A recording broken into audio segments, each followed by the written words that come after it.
요한복음 1장 14절 말씀이 육신이 되옵니다. 시작. 말씀이 육신이 되어 우리 가운데 거하심에 우리가 그의 영광을 보니 아버지의 독생자의 영광이요 은혜와 진리가 충만하더라. 아멘. 인간 눈에 갇혀서 우리의 연약함, 우리의 부족함, 죄악 때문에 고통스러웠지만 그러나 이제 기독론에 들어와서는 소망이 생기기 시작했어요. 구속자 되신 예수님이 베푸신 말할 수 없는 그 큰 신 사랑 때문에 우리는 다시 그 기쁨 앞에 감격할 수밖에 없는 내용들이 오늘 본문의 내용이죠. 구속자로 오신다는 거예요. 구원자로 나에게 오신 분이 있다는 거예요. 나를 철저한 제약의 쇠사슬에 묶여서 꼼짝달싹 못했던 내용을 그 깊은 제약의 웅덩이에서 건져내서 해방시킬 분이 오셨다는 거예요. 바로 구속자이신 예수 그리스도의 오심에 대한 이제 질문과 답이에요. 그분은 누구인가 하는 거죠. 자, 21문입니다. 이제 웨스트민스터 소요리 문답 이제 21번째 문제 질문인데요. 질문을 같이 한번 읽어보죠. 시작. 하나님이 택하신 자들의 구속자는 누구십니까? 그렇다면 도대체 그분은 누구일까? 답은 어떻게 되어 있죠? 초록색입니다. 같이 읽겠습니다. 시작. 하나님의 택하신 자들의 유일한 구속자는 주 예수 그리스도예요. 물론 주자를 빼고 예수 그리스도만 해도 상관없지만 주자를 넣는 것은 얼마나 예수 그리스도가 우리의 구원의 유일한 통로가 되는가, 예수님만이 우리의 구속주가 될 수 있는가를 강조하긴 표현, 주자라는 거예요. 주자. 그 다음 문장 읽을까요? 그는 하나님의 영원하신 아들로서 무엇이 되셨으며 사람이 되셨으며, 그는 과거와 지금 계속해서 영원토록 하나님과 사람이시며, 중요한 것은 하나님이시기도 하고 사람이시기도 하다. 구별된 두 본성을 가진 한 위격이시다고 하는 거죠. 예수님의 한 위 속에 있는 이 두 본성은 우리를 구원할 수 있는 유일한 이유예요. 이 두 본성을 가졌기 때문에 우리를 예수 그리스도 안에 있을 때 죄악의 사슬에서 풀어나 우리가 참 자유와 해방을 누릴 수 있는 근거가 바로 사람이시면서 하나님이 되시기 때문이라는 거죠. 갈라디아서 4장 4절을 보면은, 누가복음 1장 35절과 골로새 2장 9절을 보면은 그런 말씀에 그런 내용과 관련된 말씀들이 나와 있어요. 우선 갈라디아서 4장 4절 한번 같이 읽겠습니다. 때가 차매 하나님이 그 아들을 보내사 여자에게 나게 하시고 율법 아래 나게 하신 것은 이라고 하고 있죠. 때가 참에 하나님이 보내셨대요. 우연히 어느 날 갑자기 보냈다라고 나와 있지 않아요. 첫 단어도 중요합니다. 뭐가 참에 오셨다고요? 때가 참에 오셨다는 거예요. 하나님께서 기분이다 이렇게 하시면서 어느 날 갑자기 안 되겠다 너희 내가 예수 줄게 이렇게 한 것이 아니라, 때가 찼다는 것은 창세 전부터 그 후에 인류의 역사 속에 하나님이 미리 계획하시고 작정하셨고, 그리고 때가 차다 이제 그때 이제 보내셨다는 거죠. 하나님의 계획이요 하나님의 작정과 하나님의 예정 속에 우리 하나님의 아들 예수 그리스도가 오셨죠. 하나님이 그 아들을 보내사 여자에게 나게 하시고 율법에게 나게 하신 것은 우리를 구원하려 하신 거죠. 누가복음 1장 35절도 보시죠. 같이 읽습니다. 천사가 대답하여 가로되 성령이 내게 임하시고 지극히 높으신 이의 능력이 너를 덮으시리니 나실 바 거룩한 자는 하나님의 누구요? 아들이라 일컬으리라. 네, 하나님의 아들이라 일컬음이라. 하나님의 아들이라 일컬음하리라. 예수님은 이 땅에 오셔서 사람이 되셨지만 예수님은 여전히 오신 사람의 모습 속에도 누구였다는, 하나님의 아들이었다는 거예요. 하나님의 아들이었다는 것은 다른 말로 말하면 하나님이셨다는 거예요. 여러분, 사자의 아들이 태어나면 그 아들은 호랑이입니까? 토끼입니까? 어떻게 이렇게 잘 아세요? 사자의 아들이 태어나면 그 태어난 사자 아들은 토끼인가요? 고양이인가요? 사자잖아요, 그대로. 여러분, 호랑이의 아들이 태어났다면 그 호랑이의 아들은 사자입니까? 고양입니까? 호랑이의 아들이 태어났으면 어려운가요? 우리 차순례 권사님, 호랑이의 아들이 태어났는데 그 호랑이의 아들은 사자일까요? 고양일까요? 네? 예. 자, 그러니까 뭐냐면 호랑이의 아들은 호랑이에요. 제가 왜 얘기하냐면 하나님의 아들이다. 그러면 그 아들은 누구라고요? 하나님이라는 거예요. 할렐루야. 사람이 모양으로 오셨지만 여전히 하나님이십니다. 하나님. 선생님 권사님 이제 얘기 들리죠? 이제 딴 데 보지 마시고 저 보세요. 저 보세요. 자, 그 다음에 골로새 2장 9절을 보면 우리 권사님 들으셔도 돼요. 자, 2장 9절 시작. 그 안에는 신성의 모든 충만의 육체로 거하시고 오셨는데 그 안에 충만한 것이 뭐예요? 신성이죠. 신성. 그 안에는 신성의 모든 충만한 것이거든. 하나님의 모습이 그대로 있다고요. 그러니까 이 구속주이신 예수님은 특별하신 분이에요. 사람이기도 하지만 하나님이신 분.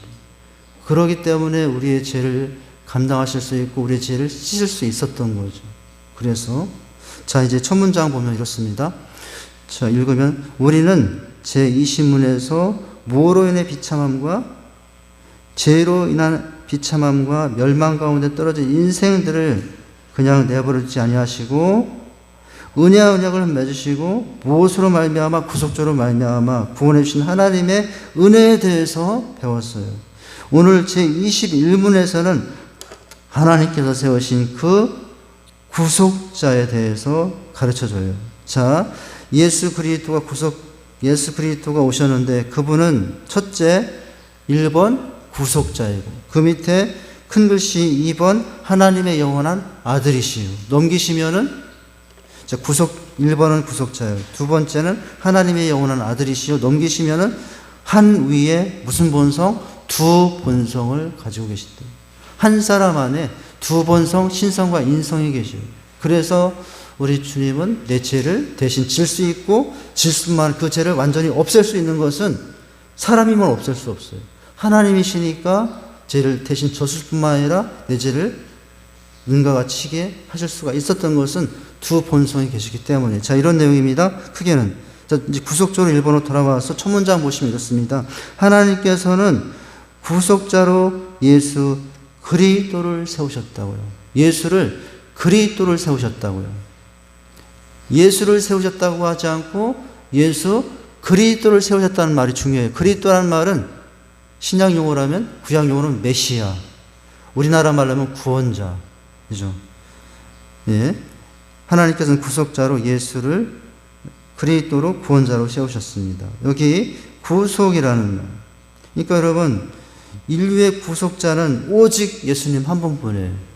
부처도 아니고, 노노맹자도 아니고, 마호메트도 아니에요. 그 신들을, 그 이름을 믿는 사람들은 마호메트가 구원자예요, 부처가 구원자라고 하지만 그건 가짜예요. 거짓이에요, 그건. 다 거짓이에요. 인간이 만들어내는 것일 뿐이에요. 진짜는, 세상의 진짜는 하나죠. 예수님, 그리스도. 자, 구속이라는 말은 어떤 말이냐. 노예의 몸값을 치고 해방시키는 걸 말하는데 때로는 속량이라고 부르기도 했다고 그래요. 구속이라는 말은 노예의 몸값을 치르고 해방시키는 말인데 뭐라고 불렀어요? 속량이라고 불렀다라는 거죠. 옛날에는, 지금은 노예가 없지만 옛날에는 노예를 사고 팔았어요. 네, 노예를 사고 팔았는데 이제 시장에 가면 노예 값이 정해져 있습니다. 저 노예를 살려면 얼마를 내야 돼요. 그때 내는 돈을 속량이라고 합니다. 속량. 그죠?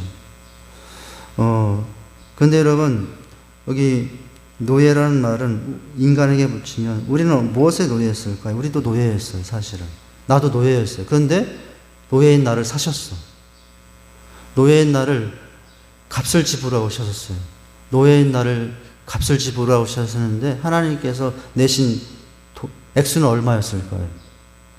예수님께서 나를 죄의 누에서 해방시키기 위해서, 사시기 위해서 내신 값은 10만 원이었을까요? 100만 원이었을까요?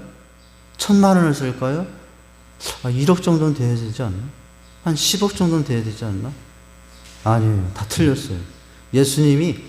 하나님이 우리를 죄의 노예에서 해방하시기 위해서 값을 치른 값은 예수님이에요.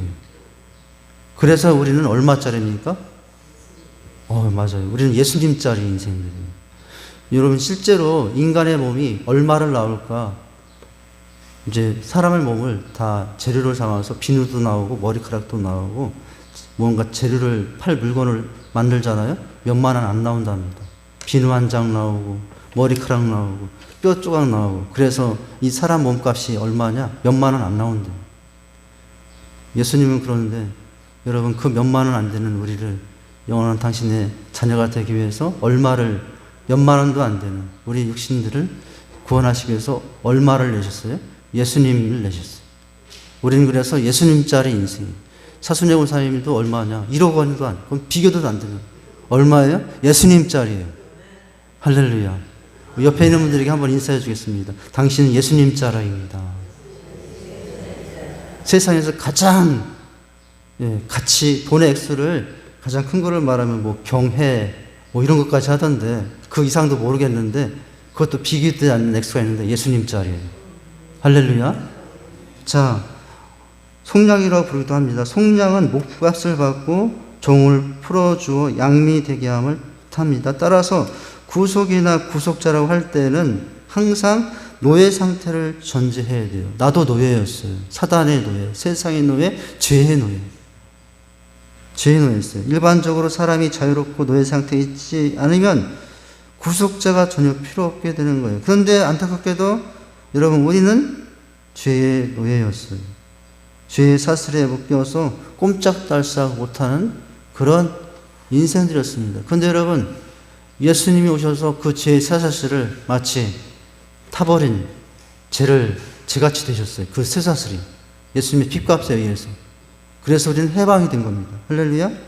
그렇게 해서 자유함을 얻었어요. 바로 이제 우리가 얼마나 비참한 죄인들인 걸 알았는데 그 비참한 죄인들을 위해서 이렇게까지 해주시다니 여러분, 감동이지 않습니까? 할렐루야. 예. 자, 그 다음 문장 보면 앞에서 배운 대로 아담과 하와의 불순종으로 인한 타락은, 자, 하나님께서 얼마나 열심인가를 보는 거예요.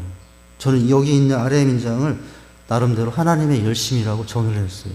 지금부터 우리가 볼 내용은 우리를 구원하시기 위한 하나님의 열심이, 지금부터 우리가 볼 내용은 우리를 구원하시기 위한 하나님의 열정이 여기에 담겨 있다고요. 자, 그 열심과 열정을 볼까요? 첫 문장.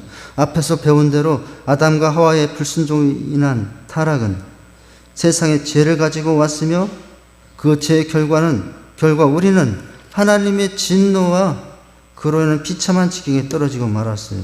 하나님이 너무나 안타깝죠, 보시기에. 각종 질병이나 기근이나 지진 그리고 전쟁 같은 것들이 바로 하나님의 진노와 저주의 결과예요.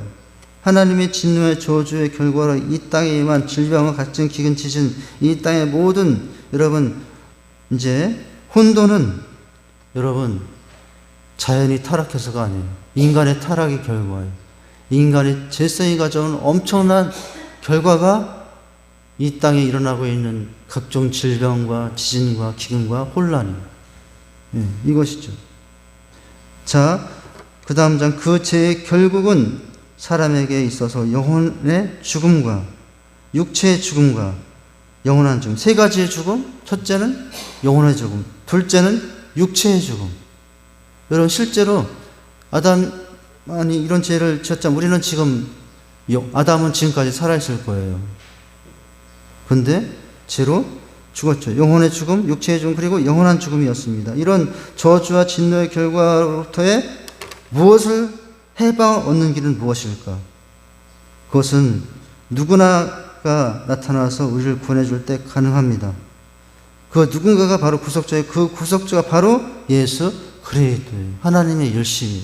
예수 그리스도는 하나님의 열심이에요. 예수 그리스도는 하나님의 열정이에요. 한번 따라서 하십니다. 예수 그리스도는 하나님의 열정입니다. 예수 그리스도는 하나님의 열심입니다. 우리를 향한 하나님의 사랑이 얼마나 대단하고 열정적인가는 뭘 보면 알 수 있어요? 예수 그리스도를 보면 알 수 있어요. 자, 이제 드디어 구속주 바로 그분이죠. 자, 그 다음은 주님은 마가복음 10장 45절에서 인자에 온 것은 섬김을 받으려 함이 아니라 도리어 섬기려 하고 자기 목숨을 많은 사람의 대속물로 주려 함이라. 우리 하나님의 열심과 열정도 보지만 또 그 속에서 보이는 또 다른 열심과 열정은 예수님의 열심과 열정입니다. 예수님의 열심과 열정, 하나님의 말을 순종하기 위해서 오셨고 또 우리를 구원하시기 위해서 십자가에 올라가시는 열정, 십자가에서 내려가지 않고 끝까지 견디신 그 열심, 그 결과가 지금 나예요. 그 결과가 지금 내가 구원받은 거예요. 할렐루야. 이런 하나님의 열심과 열정, 그것에 더하여 그 하나님 앞에 뜻을 받들고자 하는 예수 그리스도의 열심과 열정의 결과가 바로 나예요. 할렐루야. 우리 옆에 인사하십니다. 하나님의 주님의 열심의 결과가 당신입니다. 예, 얼마나 귀한 분인지를 아셔요. 할렐루야. 예. 자, 인자가 온 것은 섬김을 받지 아니라 대속물로 주려 했잖아요. 자, 여기서 대속물은 타인이 대신 치러주시는 몸값을 말합니다. 대속물. 예수 그리스도께서는 친히 자기의 몸을 많은 사람을 위한 대속물로 내오셨어요. 그런데 저는 여기 많은 사람들을 위한 대속물에서 많은 사람들을 이렇게 바꾸고 싶어요. 어떻게? 나라는 단어로 바꾸고 싶어요. 예수 그리스도께서는 친히 자기 몸을 나를 위한 대속물로 내오셨어요. 할렐루야. 여러분, 그 많은 사람을 위한 대속물의 대상 중에 누가 있다는 게 신기해요? 내가 있다는 게 신기해요. 여러분, 그 많은 사람을 위한 대속물의 대상 중에 내가 있다는 것이 신비해요. 감동입니다. 감격입니다. 그렇잖아요. 그렇게 될 수밖에 없잖아요. 자, 내오셨습니다. 그 구체적 모습이 바로 십자가 위에서 뭘 당하시고 고난당하시고 우리 대신 형벌을 받으시고 죽으신 일이죠. 열정과 열심이. 그리고 약속하신 대로 사흘 만에 부활하심으로 인해 대속을 완성하신, 이것도 하나님 우리 주님의 열심과 열정이에요. 예수님의 부활은 대속의 일을 완수하셨다는 증거가 됩니다. 증거가 됩니다. 자, 우리 하나님의 구속자를 보내시기 위한 하나님의 열심과 열정, 그리고 그 뜻을 받들어서 우리를 구원하시기 위하신 예수님의 열정과 열심, 그 결과로 우리가 지금 여기에 있는 거죠. 그리고 주님을 믿게 된 거예요. 구원받아 하나님의 천국 백성이 된 거예요. 너희는 이미 하나님의 나라로 옮겨졌느니라 라고 했어요. 옮겨질 것이 아니라 이 땅에 묶여서 비록 거친 파도와 예상치 못한 참을 수 없고 견딜 수 없는 여러 가지 상황들이 우리를 엄몰아를 해도 우리는 이미 그의 나라로 옮겨진 자들이라고 말씀해주고 있어요. 할렐루야.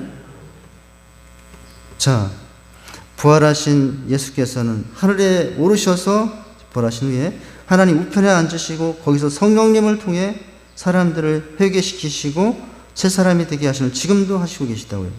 여러분, 삼위 하나님의 모습이에요. 나의 구원은 또 다른 한 분의 열심이 있는데 성령의 열심과 열정이에요. 하나님의 열심과 열정에 의해서 예수 그리스도가 계획이 되었고, 그 예수 그리스도의 열심과 열정에서 나의 구원의 계획이 실행되었고, 그리고 예수 그리스도의 그 열심과 열정의 바톤을 이어서 성령님의 열심과 열정에서 내 구원이 확정되고 보장되는 거예요. 그래서 내가 지금 구원받아 하나님의 백성으로 이렇게 찬양하고 살고 있는 거예요. 비록 어려운 일이다 하고 가끔 예상치 못한 사건 사고들을, 성도를 섬기라 했더니 갑자기 어느 날 뒷차가 박는 접촉사고도 일어나지만 접촉사고도 일어나지만 우리 권사님 이제 일어나지만 근데 우리 권사님 그거 혹시 보상하라고 얼마 나왔습니까? 그 교회에다 신청해야 될 것 같아요. 그거는 80만 원이나요? 그거를 내야 돼요? 보험 처리를 나중에, 그건 나중에 얘기해야 됩니다. 지금 이 시간에 또 하면은 우리 교회 비밀이 새나가서 안 돼. 자, 그러시네. 이제 교회 일을 하시다가 그렇게 된 거니까. 자, 왜 갑자기 그 얘기가 나왔는지 모르겠네.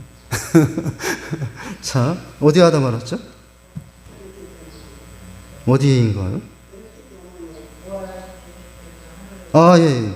자, 부활하신 예수님께서는 하늘에 오르셔서 하나님 편에 앉아 계시고, 거기서 누구? 성령님을 통해 사람들을 회개시키시고 새 사람 되게 하는 일을 지금도 하고 계십니다. 그렇기 때문에 자, 이렇게 성부, 성자, 성령입니다. 그렇기 때문에 성경에서도 다른 이로서는 구원할 수 없나니 천하 사람 중에 구원할 만한 다른 이름을 우리에게 주신 일이 없음이라 라고 하셨죠. 이것은 자, 다른 이름이 없어요. 마호메트, 여러분 공자, 노노, 심지어 신천지 이단의 이만희, 그 신천지 사람들은 이만희가 자기들에게 영생을 주는 줄 알고 이렇게 속고 있는 게 참 너무나 어리석지 않습니까? 다른 이름은 없다라고 했어요. 오직 예수밖에 없는 거죠. 자, 이것은 사도들의 증거입니다. 그래서 우리는 예수 그리스도가 유일한 구속자라고 믿는 것입니다. 할렐루야. 예수밖에 없습니다. 예수밖에 없어요. 근데 예수밖에 없지만 예수 있으면 우리는 다 가진 거예요.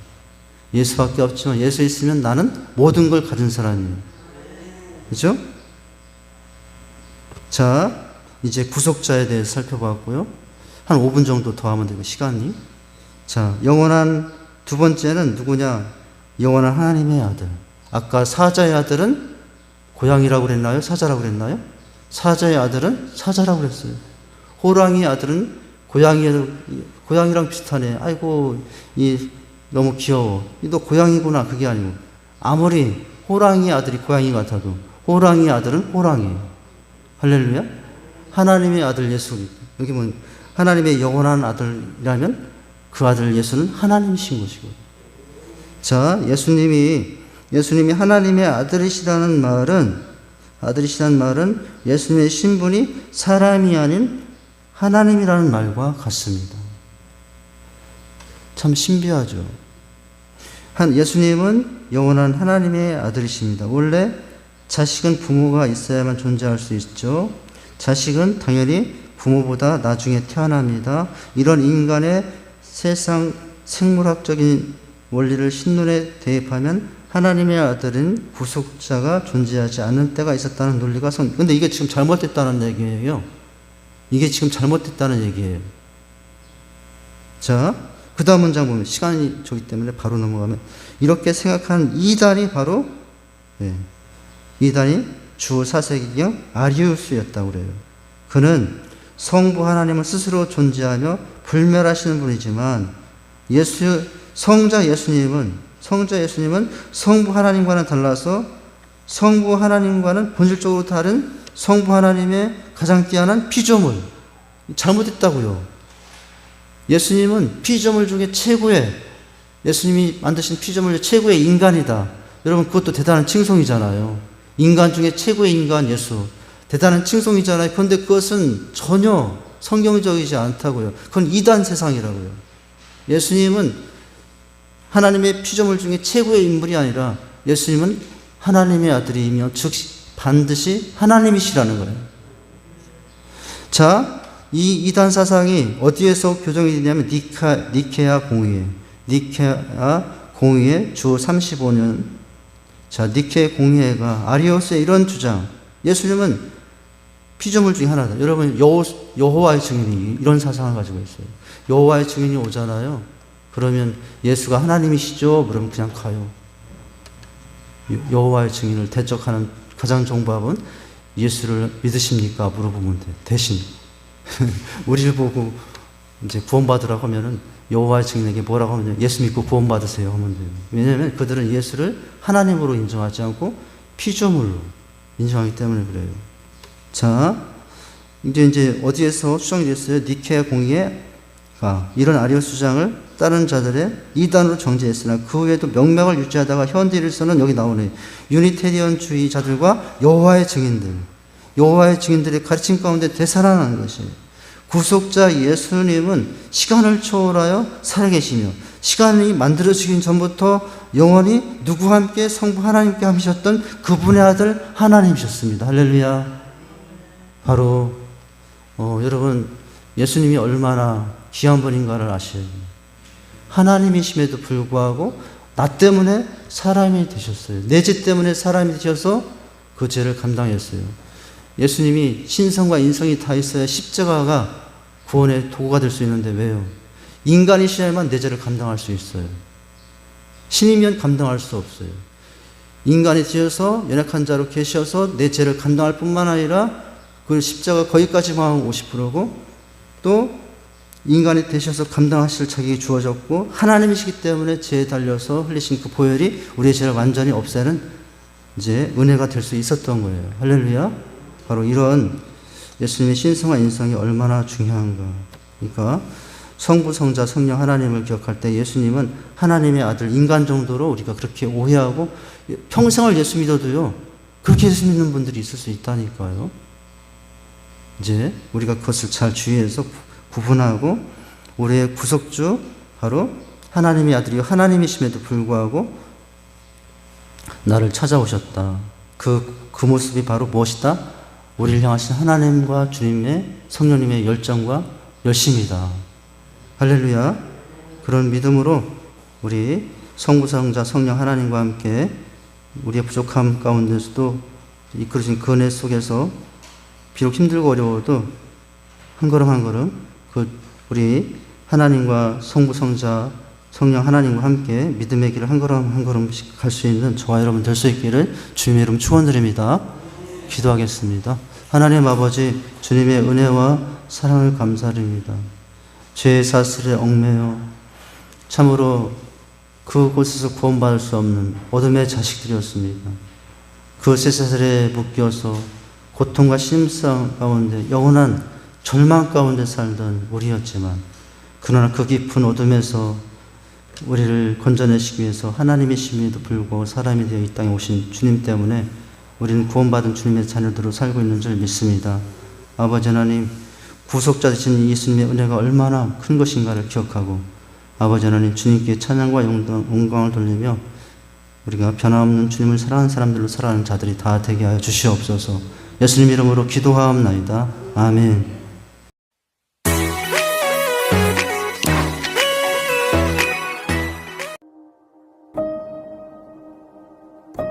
미움은 우리에게 사랑보다 가까울 수 있습니다. 사랑하는 건 그리 쉬운 일이 아닙니다.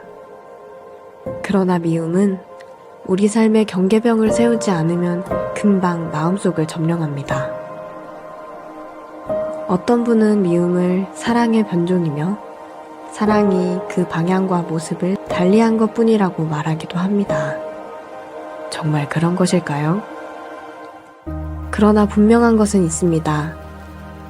미움이 사랑의 변종이고 다른 방향이라는 판단이 인간 심리에 대한 하나의 설명일 수 있을지 몰라도 미움은 미워하는 사람에게도 미움받는 사람에게도 모두 아픔을 남긴다는 것입니다. 예수님이 오신 걸 기뻐하는 이유 가운데 하나는 예수님은 미움을 사랑으로 바꾸신 분이기 때문입니다. 십자가 사건이 그것을 잘 보여줍니다. 그 마음으로 살아가기에 도전하면 좋겠습니다.